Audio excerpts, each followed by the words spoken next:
Now, first of all, let me just read for you this statement made by the former Nyeri County member of the National Assembly, Honorable Kunjiri Wambugu himself. He says that, let me just show you on the screen. Raila Odinga really is his own enemy. You cannot insult Meg Whitman and assume all will be well. Plus, she does not just speak for herself. Raila Odinga used to be a man who did his homework. Things must have changed.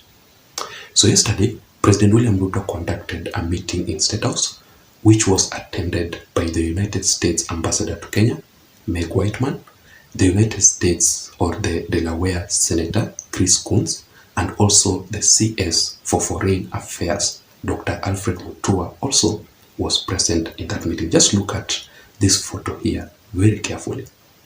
Now, this meeting comes after the Azimio la Umoja Alliance leader, Right Honorable Raila Odinga, launched a scathing attack insulting the United States Ambassador to Kenya, Meg Whitman, during the second day of the 10th Devolution Conference that was conducted in Eldoret Sports Club.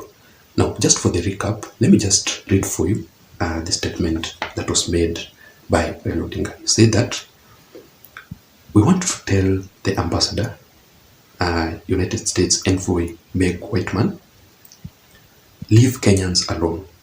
If maandamano can lead to dialogue between Ichung'wah and Kalonzo Musyoka, everything is good with maandamano. Kenya is not a colony of the United States. Keep your mouth shut. Otherwise, we will call for your recall to your country. And the main reason as to why Raila Odinga insulted Meg Whitman is simply because Meg Whitman, during her own speech in the same event, made some comments about the previous 2022 general elections. And what I captured from her own statement was 3 issues. First of all, Meg Whitman made it very clear for the second time that the previous 2022 general elections was the most credible elections that has never been conducted before in Kenya's history. Secondly, she made it also very clear that the final results of the previous 2022 general elections was upheld at the Supreme Court of Kenya. And thirdly, she also made it very clear that the transfer of power from Uhuru Kenyatta and to President William Ruto was done peacefully at the moment. Now, let me ask you a very good question. From these statements made by Meg Whitman, who did she insult? Has she mentioned anybody? Then why did Raila Odinga respond to her very rudely insulting her? Welcome to my YouTube channel, ladies and gentlemen, and please join me as I give you a proper critical analysis about this meeting that was conducted yesterday between William Ruto, Meg Whitman, and ChrisCoons, and I will also explain to you how Meg Whitman ended up rejecting Raila Odinga's apology during that meeting based on facts and very critical observations that I made, and I'm very ready to share with you guys. But before that, just in case you're here for the first time, or maybe you're currently watching yet you haven't subscribed, I'm just requesting you to please take a second or two and click to the subscribe button. You can also give this video a like, because if you do that, YouTube will automatically recommend this video and this platform to reach out to others. To my returning subscribers also who are currently watching, I want to take this opportunity to appreciate you for your continued support. In fact, without the support, this channel cannot be where it is, and that is why I don't take the support for granted. If you want also to be automatically receive the notifications updates from YouTube itself immediately I post a video on this channel, just press the notification bell on this platform. Having said that, now let us go straight into the main details of this video. For us to understand why this meeting was conducted, let us go straight to President William Ruto's post on his Twitter account after this meeting. William Ruto says that, let me just show you on the screen, at Statehouse, Kenya, Nairobi, held talks with the United States Senator at ChrisCoons who appreciated Kenya as one of the most vibrant democracies in the world, also discussed global security issues, climate change, and progressive path of devolution in Kenya.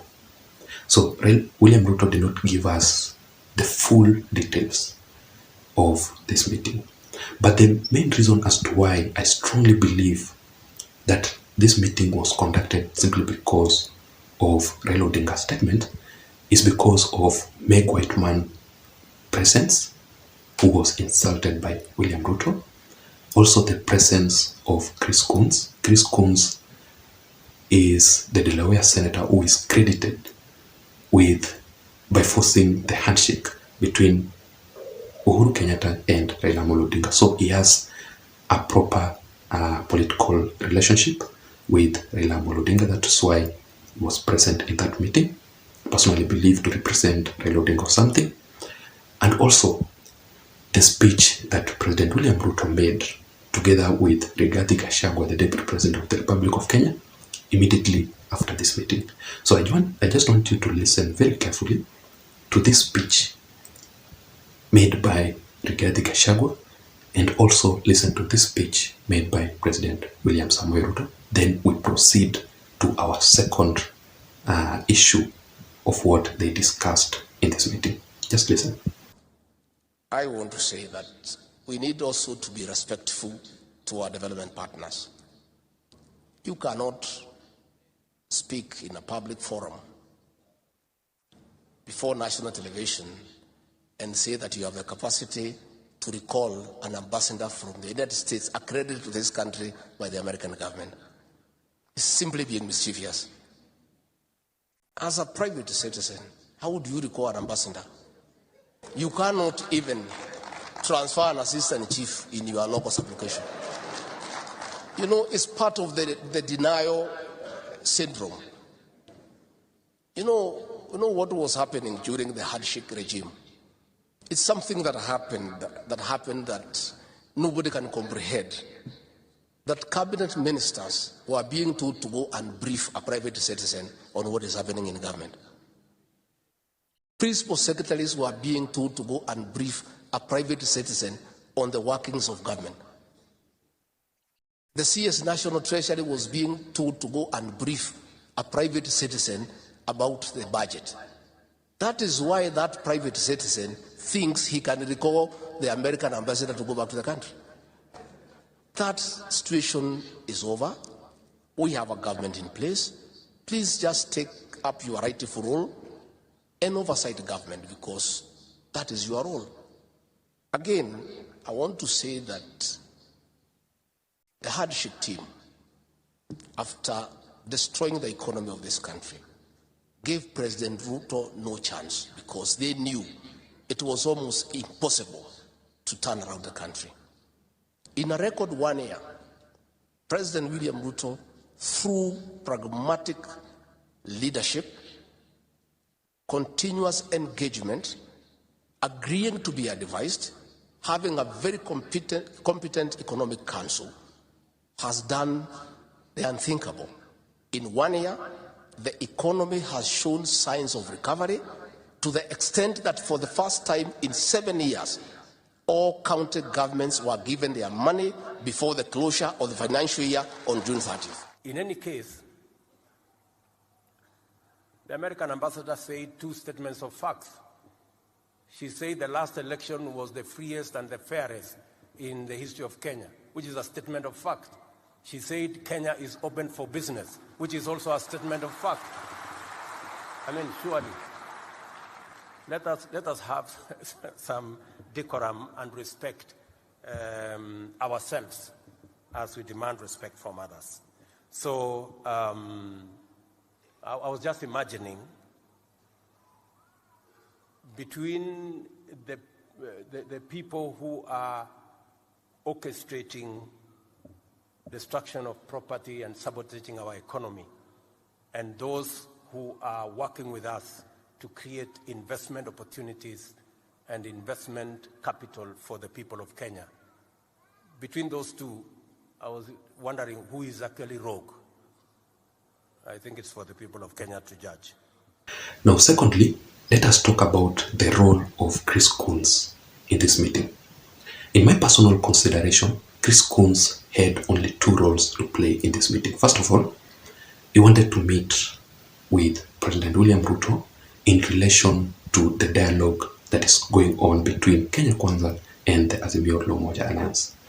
I want you to realize that immediately ChrisCoons jetted to the country, he met with Raila Odinga, and he was also to meet with President William Ruto, but he did not do it.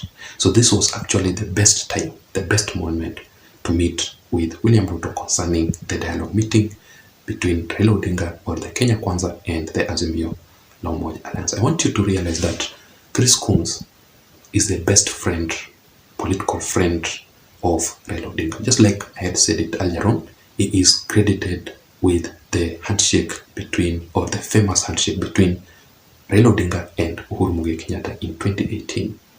So he also wanted to meet with William Ruto because he had already met with Raila Odinga. Secondly, he wanted to deliver an apology to Meg Whitman on behalf of Raila Odinga.